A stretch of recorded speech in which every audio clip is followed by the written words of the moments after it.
વિદ્યાર્થી મિત્રો, આગળના લેક્ચરમાં આપણે સ્વાધ્યાયના 6.7 થી 6.12 સુધીના જે કંઈ પ્રશ્નો દાખલાઓ છે એની આપણે ચર્ચા કરેલી છે. આજે આપણે ચર્ચાને આગળ વધારીએ છીએ અને 6 નહીં 4.13 બરાબર. તો ટેક્સ્ટ બુક ની અંદર સ્વાધ્યાયમાં 13મો પ્રશ્ન કહી શકાય, દાખલો કહી શકાય 4.13. એકદમ સરળ છે. પ્રથમ ક્રમની પ્રક્રિયામાં વેગ અચળાંક ઉપરથી અર્ધ આયુષ્ય શોધવાનું છે. તો દરેક વિદ્યાર્થીને ખબર હોવી જોઈએ પ્રથમ ક્રમ એટલે n બરાબર 1 તમને કહી દીધું છે અને એના સંદર્ભમાં ત્રણ પ્રશ્નોના તમારે જવાબ આપવાના છે a b અને c. પહેલાની અંદર તમને અર્ધ આયુષ્ય શોધવાનું છે કે આપેલું છે. તો પહેલામાં તમને કે આપેલો છે 200 સેકન્ડ ઇન્વર્સ. એકમ જોતા રહેજો. પ્રથમ ક્રમની અંદર કે નો એકમ શું બધાને થિયરીમાં ખ્યાલ જ છે, પણ એ પ્રમાણે દાખલાની અંદર આપેલું છે કે નહીં એ પણ આપણે જોવું જોઈએ. અને પહેલામાં છે 4 વર્ષ ઇન્વર્સ બરાબર. હવે આને કે કહેવાય સમય ઇન્વર્સ એટલે કે કહેવાય. હવે દરેકને પ્રથમ ક્રમ માટે અર્ધ આયુષ્ય અને કે વચ્ચેનો સંબંધ બધાને ખબર છે 0.693/k. એટલે આ કિંમત તમારે ખાલી મૂકવાની છે બરાબરથી અને અર્ધ આયુષ્ય શોધવાનું છે. ધ્યાન રાખવાનું આ કિંમત મૂકો તો અર્ધ આયુષ્યનો જવાબ સેકન્ડમાં આવશે, આ કિંમત મૂકો તો મિનિટમાં આવશે, આ કિંમત મૂકો તો વર્ષમાં આવશે. એકદમ સરળ દાખલો છે. નસીબ સારો હોય તો આવા એમસીક્યુ પરીક્ષામાં પૂછાતા હોય છે બરાબર. નસીબ સારા હોય તો આ પ્રશ્નો તમારે જાતે ગણી લેવાનું, કશું છે નહીં, ખાલી કિંમતો મૂકવાની છે બરાબર. ચલો ત્યારબાદ આગળ વધી આપણે 4.13 પછી 4.14 જે છે એની અંદર રેડિયો એક્ટિવની વાત છે. ફિઝિક્સ ની અંદર ન્યુક્લિયસ નામનું ચેપ્ટર આવશે તમારે અને એ ચેપ્ટરની અંદર જે કઈ સૂત્રો બધા આવવાના છે એ પ્રથમ ક્રમના હશે. એનું કારણ થિયરીમાં આપણે ચર્ચા થયેલી છે કે રેડિયો એક્ટિવ પ્રક્રિયાઓ પ્રથમ ક્રમની પ્રક્રિયા છે બરાબર. એની અંદર જે રેડિયો એક્ટિવ તત્વ છે એનો સમયની સાથે ધીરે ધીરે ક્ષય થાય છે. એટલે એ તત્વમાં રહેલા પરમાણુઓની સંખ્યામાં ઘટાડો થાય. જે રીતે કેમિસ્ટ્રીમાં પ્રક્રિયકની સાંદ્રતામાં ઘટાડો થાય એ રીતે રેડિયો એક્ટિવ પ્રક્રિયાઓમાં પરમાણુની સંખ્યામાં ઘટાડો થાય છે. પણ એનો જે સ્વભાવ છે એ પ્રથમ ક્રમને અનુસરે છે. એટલે એના જે કઈ સૂત્રો છે એ બધા પ્રથમ ક્રમના સંદર્ભમાં જ હોય છે. માત્ર ફિઝિક્સમાં સંકેત કદાચ અલગ આવશે બરાબર. તો અત્યારે પ્રશ્ન શું કહેવા માંગે છે ધ્યાન આપજો. C14 તો કાર્બનના સમસ્થાનિકો બે ત્રણ જે છે એમાંથી C14 જે છે એ રેડિયો એક્ટિવ છે. એટલે C14 આ રેડિયો એક્ટિવ છે. આપણે જે રૂટીનમાં કાર્બનની વાત કરીએ છીએ એ C12 છે, આ C14 છે. અને દરેક રેડિયો એક્ટિવનો અર્ધ આયુષ્ય નક્કી જ હોય છે. તો આનો જે અર્ધ આયુષ્ય છે તમને આપેલો છે 5730 વર્ષ. 5730 વર્ષ. આનો શું થાય? આટલા વર્ષ પછી એ તત્વનું પ્રમાણ અડધું થાય બરાબર. દાખલા તરીકે C14 અહીંયા 1 ગ્રામ પડેલું હોય ખૂણામાં, 1 ગ્રામ ખાલી ધારી લો બરાબર. તો આટલા વર્ષ પછી એનું પ્રમાણ 1 ગ્રામથી ઘટીને 0.5 ગ્રામ થાય, અડધું. ફરી પાછા આટલા વર્ષ પછી 0.5 માં થાય 0.25. આ રીતે એનું પ્રમાણ ઘટતું જાય. એટલે આ પ્રક્રિયા બહુ ધીમી છે બરાબર. આટલા વર્ષોમાં કેટલા આપણે કેટલી પેઢી જતી કલ્પના કરો તમે બરાબર. ચલો હવે પ્રશ્ન એવું કહે છે એક પુરાતત્વ કૃત્રિમ વસ્તુ જે જીવિત વૃક્ષના મળેલા C14 ના માત્ર 80% કાંસ ધરાવે છે. એટલે એવું કહેવા માંગે છે કે આમ તો બહુ લાંબી સ્ટોરી છે પણ એમાં બહુ પડતો નથી. આમાં સરખામણી કરવાની છે. ધારો કે આ એક જીવંત વૃક્ષ છે। આ કેવું છે? જીવંત, બરાબર। અને આ મૃત છે। મૃત હોય તો પાંદડા ના હોય, ખાલી ફળ જ હોય, બરાબર। એટલે આપણી પાસે વૃક્ષના બે નમૂના છે એવું માની લો। ધારો કે લીમડાનું ઝાડ છે તો આ એક જીવંત છે અને આ મૃત હાલતમાં છે, બરાબર। બંનેની અંદર કઈ તત્વ હોય? C14। ઘણા તે ક્યાંથી આવ્યું? પ્રકાશ સંશ્લેષણની પ્રક્રિયાથી, બરાબર। વાતાવરણમાં જે CO2 છે એમાં CO2 14 પણ CO2 બી હોય, તો C14 આમાં બી હોય અને આમાં બી હોય। ક્લિયર? ઓકે। બીજી વસ્તુ, જીવંતની અંદર એવું છે કે C14 નું શોષણ પણ ચાલુ હોય, C14 નું શોષણ પણ ચાલુ હોય અને C14 નું ઉત્સર્જન પણ ચાલુ હોય। શેમાં? જીવંતમાં। પણ મૃતની અંદર માત્ર ઉત્સર્જનની પ્રક્રિયા થતી હોય છે। એટલે વૈજ્ઞાનિકોએ એક અનુમાન કર્યું, ગણતરી કરી સંશોધનો સાધનો પરથી કે આ જે ઉત્સર્જન થાય છે કોનું? C14 નું, એની એક્ટિવિટી માપી તો ખબર પડી આ એક ઉદાહરણ છે કે 1 સેકન્ડમાં ધારો કે આના એક્ટિવિટી 100 હોય તો આની એક્ટિવિટી 80। આવું તમને કહેવા માંગે છે, બરાબર, કે જીવંતમાં જે હોય C14 એના કરતા મૃતની અંદર એનું પ્રમાણ ઓછું છે। એટલે ટકાવારીમાં તમને આપેલું છે। જે રીતે આપણે બીમાર પડીએ અને બધાને ખબર છે કે ડોક્ટર આપણા પલ્સ માપે છે, ઓકે, તો જીવંત વ્યક્તિ હોય અને મૃત વ્યક્તિ હોય, ધ્યાન આપજો, બહુ સમજવા જેવી વસ્તુ છે। તો જીવંતની અંદર બધાને ખબર છે કે પર પલ્સનું પ્રમાણ કંઈક 70-72 ની આસપાસ હોય છે, પર મિનિટ એવું કંઈક છે માપેલું, તો પર મિનિટ 72 પલ્સ નોર્મલી બધાના હોય છે, પર મિનિટ, 1 મિનિટમાં। જીવંત તંદુરસ્ત વ્યક્તિની વાત છે। અને જો કોઈ વ્યક્તિ મૃત હોય તો 0 થઈ જાય। ક્લિયર? હા। તો આપણા કેસમાં એવું છે, જીવંતમાં પલ્સ હોય, મૃતમાં હોતા નથી। વનસ્પતિમાં એવું છે, જીવંતમાં બી પલ્સ હોય અને મૃતમાં બી પલ્સ હોય, પણ જીવંત કરતા મૃતમાં પલ્સ ઓછા હોય છે, બરાબર। તો કેટલા ઓછા એની માહિતી તમને ટકાવારીમાં આપેલી છે, ધ્યાન આપજો।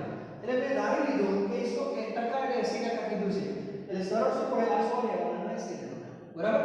હવે આપણે કીધું છે શું કે આ નમૂનાનું આયુષ્ય શોધવાનું છે। એટલે આ જે થડ છે કેટલા વર્ષ જૂનું છે આપણે શોધવું છે। તો પ્રથમ ક્રમનું જે સમીકરણ છે આપણો a બરાબર, દરેકના સૂત્ર ખબર છે, 2.303 by t log r0 upon rt। આપણે લખીએ છીએ કે નહીં? ઓકે। હવે મારે t શોધવાનું છે, તો t ને કરતા બની ગયું t બરાબર 2.303 upon શું આવશે? k। k નું સૂત્ર બોલો, k નું સૂત્ર એટલે 0.693 upon અર્ધાયુષ્ય, એટલે અર્ધાયુષ્ય સીધો ક્યાં જશે? ઉપર આવી જશે, અને log r0 by rt આવું થઈ જશે। હવે આમાં તમારે ખાલી કિંમત મૂકવાની છે, તો t બરાબર 2.303 upon 0.693, અર્ધાયુષ્ય તમને આપેલો છે કેટલો? 5730 0.693 અને 5000 log। હવે પ્રશ્ન આવશે r0 અને rt શું લેવાના? તો આમાં તમારે ટકાવારીનો જ્યારે કોઈ પણ પ્રશ્ન હોય ત્યારે શરૂઆતના એક્ટિવિટી ધારી લેવાની કેટલી? 100। એ ધારી લેવાની 100 અને rt અત્યારે કેટલી છે? તમને 80% કેટલી લાઈન 80 લઈ લેવાની, બરાબર। એટલે 100 ભાગ્યા 80 કરશો એટલે 5 ભાગ્યા 4 થાય, 5 ભાગ્યા 4 એટલે એ પ્રમાણે તમારે સાદો પ્રમાણ થશે। log જોવો પણ પડશે, તમારે જવાબ જે આવશે આ બધું મેં log તમારે જોવાનો આવશે 1.25 નો આવશે, બરાબર। 1.25 એટલે 10 ની 0 માં થઈ ગઈ પ્રમાણિત સ્થિતિમાં, એટલે એ 0.12 નો પાછળનો તમે log જોજો 0.0969 આવશે, 0969। અને આનો તમારે આની સાથે શું કરી દેવાનો? ગુણાકાર, એટલે જવાબ કઈ? 1845 રૂપિયા આવે છે, 1845.2 વર્ષ, આટલો જવાબ આવશે, બરાબર। એનો અર્થ કે આ મૃત જે નમૂનો શબ્દ વાપરે છે કે આટલા વર્ષ એનું આયુષ્ય છે તો જૂનો છે એવું આપણે કહી શકીએ। કે આવો પ્રશ્ન જ્યારે પૂછાય ત્યારે ધ્યાન રાખવાનો, આવો પ્રશ્ન ફિઝિક્સમાં પણ આવશે, કેમિસ્ટ્રીમાં પણ આવશે, ફિઝિક્સની અંદર આ પ્રશ્ન આવશે ત્યારે સંકેત અહીંયા n0 હશે, અહીંયા nt હશે. શરૂઆતમાં કરવાનો અને t સમય પછી કરવાનો. આપણે શરૂઆતની સાંદ્રતા લઈએ છીએ, t સમય પછીની સાંદ્રતા. સંકેતમાં એનો એ વાપરે છે અત્યારે હાલ, બરાબર? તો આ રીતે આપણે ગણવાનો સરળ છે. સરસ મજાનો એક ફોટો પાડી લો, પછી આપણે આગળ વધીએ. ચલો 4.14. ત્યારબાદ 4.15. હવે 4.15 જે છે રકમ જો તમે ગાંડા થઈ જશો, આલેખને બધું દોરવાનું છે, હું તમને સમજાવી દઉં. પરીક્ષામાં આલેખ સામાન્ય રીતે આપવામાં આવતા નથી, પણ થિયરીમાં આપણે બધું ભણી ગયા છે, બરાબર? તો 4.15 માં એવું કીધું છે કે N2O5 ના વાયુમય કલામાં, હવે સૌથી પહેલા તો N2O5 ના વિઘટનની જે પ્રક્રિયા છે તે પ્રથમ ક્રમની છે, ખબર હોવી જોઈએ. એટલે આ પ્રક્રિયા પહેલા તો પ્રથમ ક્રમની છે. એટલે જે કંઈ આલેખ દોરશો, સમીકરણ લખશો એ બધા પ્રથમ ક્રમના હોવા જોઈએ. ત્યારબાદ એમાં અવલોકનો આપેલા છે કે જુદા જુદા સમયે N2O5 ની સાંદ્રતા આપેલી છે, ઘટતી જાય છે સાંદ્રતા, એ તમને આપેલી છે. હવે પહેલું કામ કીધું છે કે N2O5 વિરુદ્ધ T નો આલેખ દોરો. એટલે આપણે તમે દોરવાનું છે નહીં, પણ માની લો કે તમે ખાલી બતાવી શકો છો તો સાંદ્રતા વિરુદ્ધ સમયનો ખાલી આલેખ દોરવાનો છે. એટલે N2O5 ની સાંદ્રતા અહીંયા આવશે, અહીંયા એનું શું આવશે? સમય આવશે. તો t બરાબર 0 સમય સાંદ્રતા ધારો કે 1.63 છે, તો પહેલું બિંદુ અહીંયા આવશે અને ધીમે ધીમે સાંદ્રતા શું થવાની છે? ઘટવાની છે. આલેખ દોરવાનો નથી, પણ ખબર હોવી જોઈએ કે આવો આલેખ મળે. સુરેખ ના મળે. સાંદ્રતા વિરુદ્ધ સમયનો આલેખ સુરેખ ક્યારે મળે? શૂન્ય ક્રમમાં મળે. યાદ કરો, પ્રથમ ક્રમમાં સુરેખ મળે ખરો, પણ સાંદ્રતા વિરુદ્ધ સમયનો નહીં, r વિરુદ્ધ t નો નહીં, log r વિરુદ્ધ t નો. તો એ પણ આમાં દોરવાનું છે, જો કીધું છે તમને. બીજો આલેખ કોનો દોરવાનું કીધું છે? log N2O5 વિરુદ્ધ t નો આલેખ. તો એની અંદર આવો આલેખ આવશે. થિયરી આપણે ભણી ગયા છીએ. પ્રથમ ક્રમની અંદર અહીંયા હું લખીશ log N2O5 અને અહીંયા લખીશ t. તો એ આલેખ આવો આવશે, બરાબર છે? તો આવા બે આલેખ આપણે થિયરીમાં ભણી ગયા છીએ. પ્રથમ ક્રમમાં r વિરુદ્ધ t નો આલેખ વક્ર આવશે અને log r વિરુદ્ધ t નો આલેખ સુરેખ આવશે, બરાબર? અને આ આલેખ પરથી તમને ઘણી બધી માહિતી મળે છે.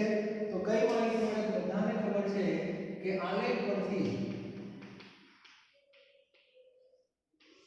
કયો આલેખ? આલેખ પરથી ઢાળ બરાબર આવું એક લખતા હતા, માઈનસ શોધો. ઢાળ બરાબર માઈનસ k upon 2.303. યાદ કરો, બરાબર? તો આની અંદર તમારે k શોધવું હોય આલેખ પરથી, તો ઢાળને શું કરાય? 2.303 વડે ગુણી નાખવાના. એટલે આ આલેખ પરથી ઢાળ શોધવું પડે. ઢાળ આ રીતે મળે. આવું ત્રિકોણ દોરવાનો હોય, આટલું અંતર dy કહેવાય, આટલું અંતર dx કહેવાય. તો આના પરથી તમને ઢાળ મળે અને એ જે ઢાળ મળે એ ઢાળ તમારે મૂકી દેવાનું અને એના ઉપર તમને k મળી જશે, બરાબર? પછી અર્ધાંશ શું કરવાનું? તો k આવી ગયો તમારો, પછી અર્ધાંશ કાઢી જવાનું છે. તો k બરાબર અર્ધાંશ 0.693 upon t1/2. આના પરથી તમને અર્ધાંશ પણ મળી જશે. બીજું બધું કંઈક કીધું છે આમાં. અર્ધાંશ શોધવાનો વેગ નિયમ શું છે? વેગ નિયમ તો હવે શું હોય? પ્રથમ ક્રમ જ છે. તો આનું જે વેગ સમીકરણ છે એ વેગ બરાબર k N2O5 થાય. એટલે આમાં કોઈ વિચારવાનું આવતું નથી. અને આલેખ તો દોરતો ખબર પડી જશે. સુરેખ આલેખ આવે એટલે પ્રથમ ક્રમ નક્કી થઈ જ જાય. એમાં કોઈ વિચારવાનું નથી. તો આલેખ પરથી આ મને ખબર હતી એટલે મેં પહેલા લખી નાખ્યું, પણ તમે માની લો કે તમને ખબર નથી તો આલેખ દોરાય પછી ખ્યાલ આવશે, બરાબર? એટલે આવા કોઈ પ્રશ્નો પરીક્ષામાં પૂછાવાના નથી, પણ ખબર હોવી જોઈએ. થિયરીમાં બધી ખબર છે તો દાખલાનું સ્વરૂપ પણ આપણે એને આપવું પડે. કોન્સેપ્ટ શુડ બી ક્લિયર, બરાબર? તો એકદમ સરળ દાખલો છે. દરેકના લોગ જોવા પડે એટલે બહુ મજૂરી તમારી વધી જાય.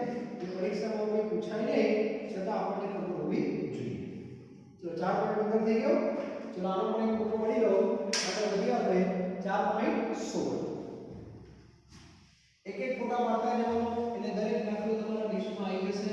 પછી વ્યવસ્થિત તમારે નોટની અંદર દરેક દાખલા ગણેલા હોવા જોઈએ, બરાબર?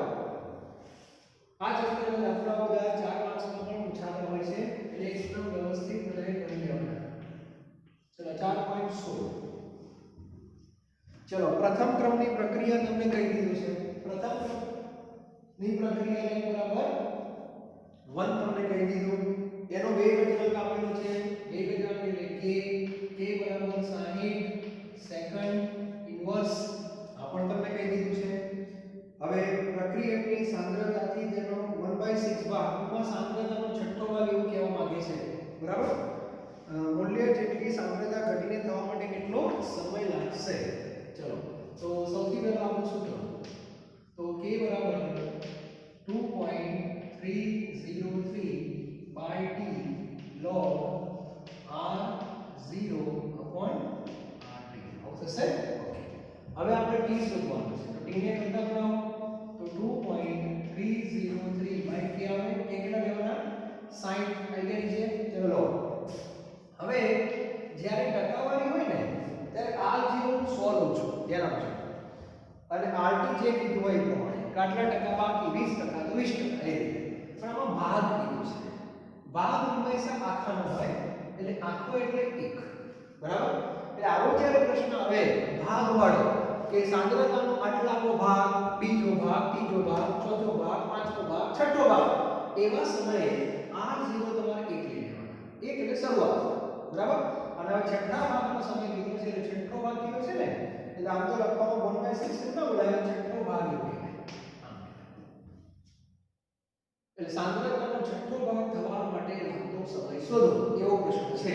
એટલે આપણે rt બરાબર 1/6 લઈ લેવાના.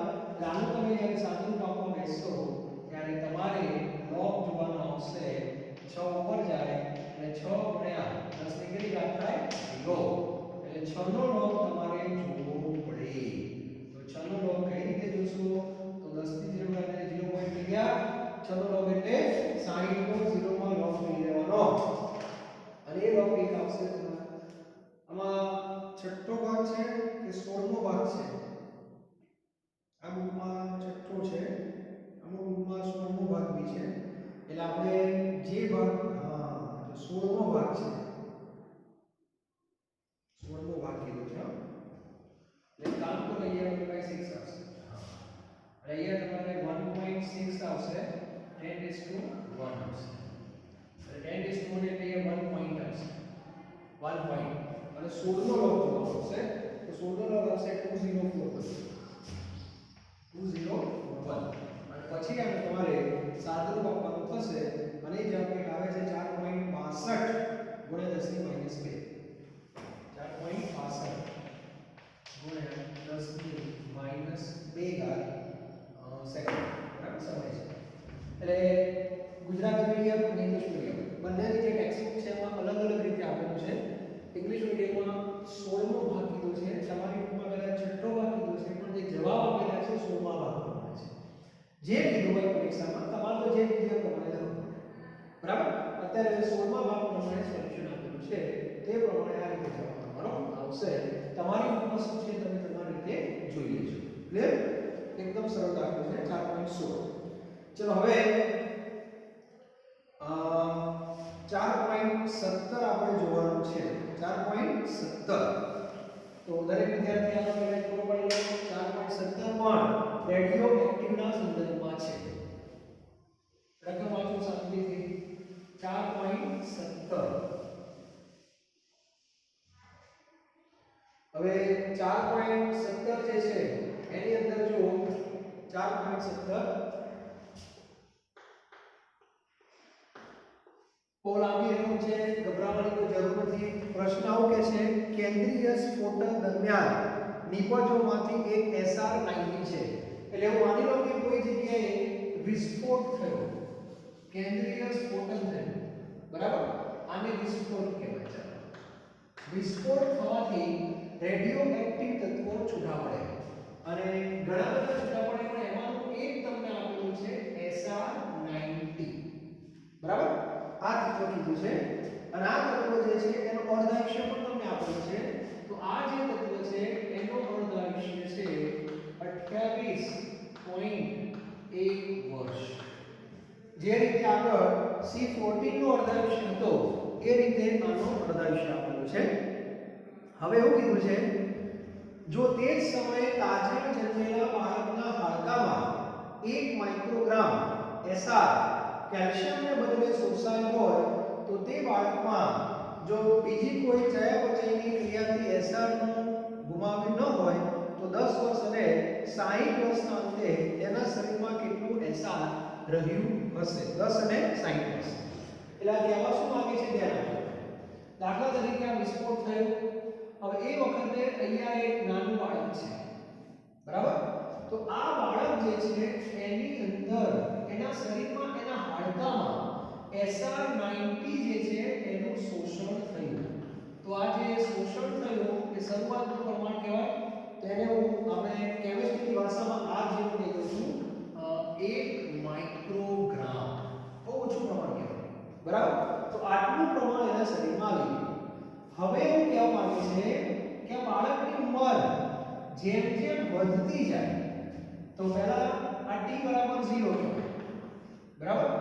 હવે t બરાબર તમને એવું કીધું છે કે t બરાબર કેટલા વર્ષ કીધા છે? 10 અને 60. તો t બરાબર 10 વર્ષ પછી એના શરીરમાં કેટલું SR બાકી રહ્યું હશે? અને બીજો પ્રશ્ન એવો છે કે 10 પછી બીજા કેટલા વર્ષ કીધા છે? 60. 60 વર્ષે બાળક ના હોય, બરાબર? આપણે બે પ્રશ્નો શોધવાના છે. પ્રશ્ન એકદમ સરળ છે. તો સ્ટ્રોન્સિયમ નામનું જે તત્વ છે એક બાળકના શરીરમાં હાડકામાં શોષણ થયું કેટલા ગ્રામ? 1 માઇક્રોગ્રામ. ધીરે ધીરે બાળકની ઉંમર તો વધવાની છે અને આ રેડિયોએક્ટિવ તત્વ છે એટલે એનું ધીરે ધીરે શું થાય? ઉત્સર્જન પણ ચાલુ હોય, દેખાય બી નહીં આપે, બરાબર? પણ ઉત્સર્જન જેમ જેમ નીકળશે એમ એ તત્વનું પ્રમાણ ઘટવાનું છે. તો 10 વર્ષ પછી એના શરીરમાં કેટલું હશે અને 60 વર્ષ પછી કેટલું હશે તમારે શોધવાના છે. ટૂંકમાં RT શોધવાના છે. ક્લિયર? બીજું તમારે જે કઈ જવાબ આવશે ધ્યાન રાખજો. આ જવાબ જે આવશે RT નો એ 1 માઇક્રોગ્રામ કરતા ઓછો આવવો જોઈએ. આ જવાબ જે આવશે એ આના કરતા પણ ઓછો આવવો જોઈએ. આ એક કોમન સેન્સની વાત છે. અને ઓપ્શન ધારો કે MCQ લેવલે કામ કરતા હોઈએ આપણે અને માઇક્રોગ્રામમાં જ ઓપ્શન આપેલા હોય, બરાબર? તો ઓપ્શન ઓળખતા આવડવા જોઈએ. કારણ કે એમાં લોગ લેવાની જરૂર ના પડે, ડાયરેક્ટ ખબર પડી જાય. એટલે કોન્સેપ્ટ તમારો જે છે ક્લિયર હોય, બરાબર?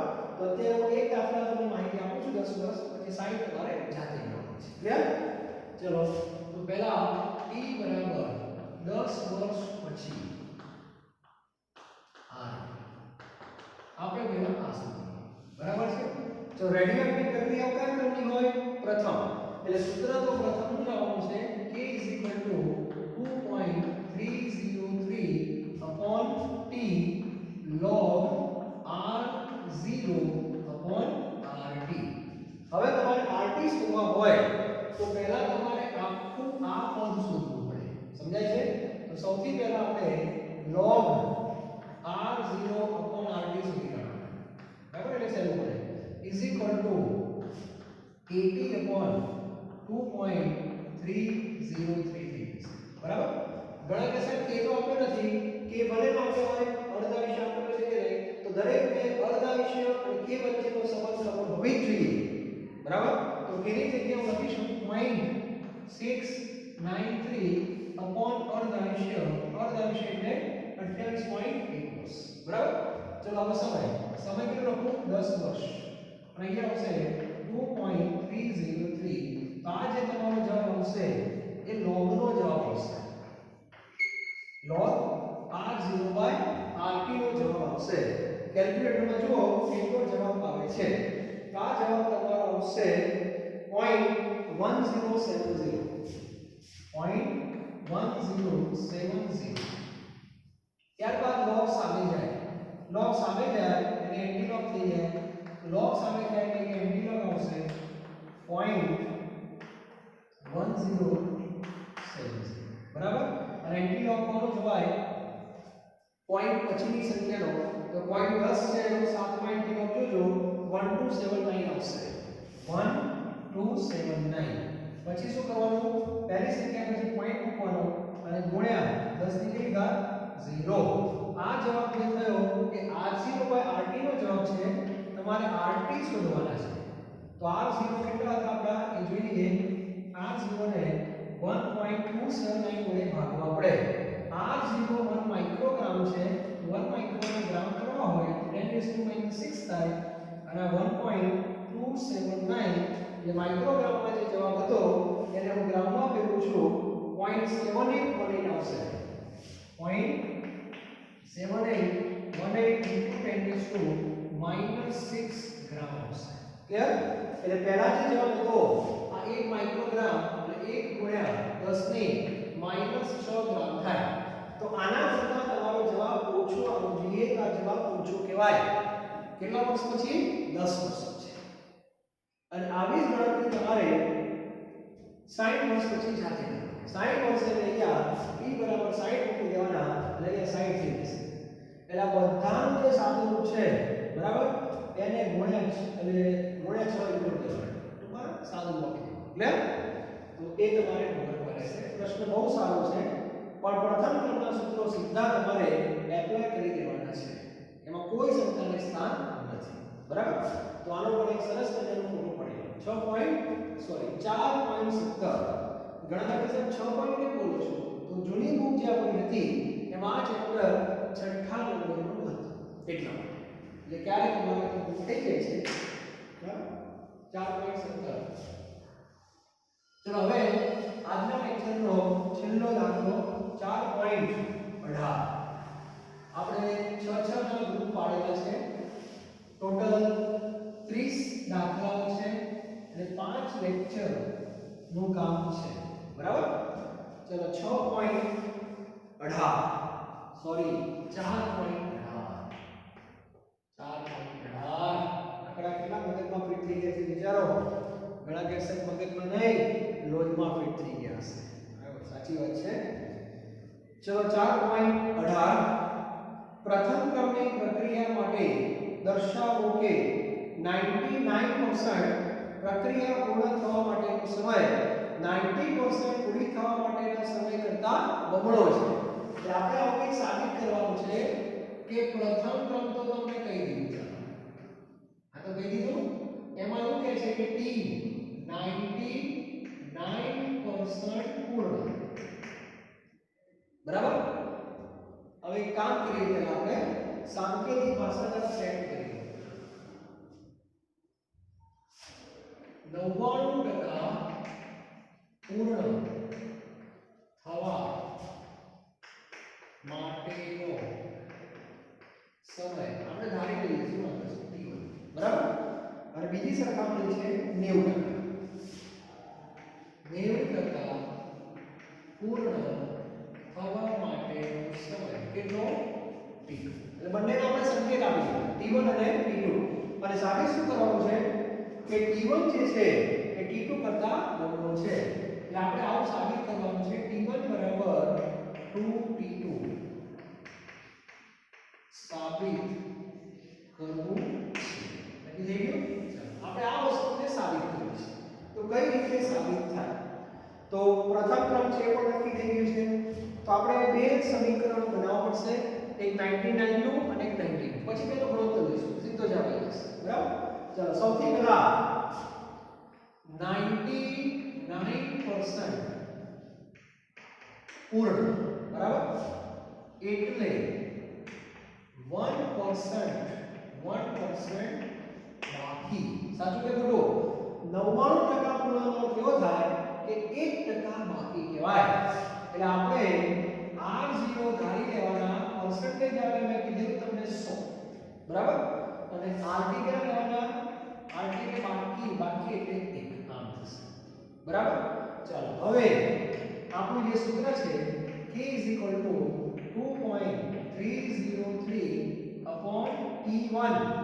t1 લખું છું log R0 કેટલા લેવાના 100 અને અહીંયા હશે તમારે 1 બરાબર તો t1 ને કરતા બનાવો તો t1 2.303 k log 100 એટલે 10 ની કેટલી ઘાત થાય 100 એટલે 10 ની કેટલી ઘાત થશે 2 ઘાત થશે 2 ને હું આગળ લઈ જાઉં તો t1 2 into 2.303 by k અને log 10 એટલે 1 આવે એટલે આ થઈ ગયું આપણું સમીકરણ નંબર 1 ક્લિયર ચાલો હવે આગળ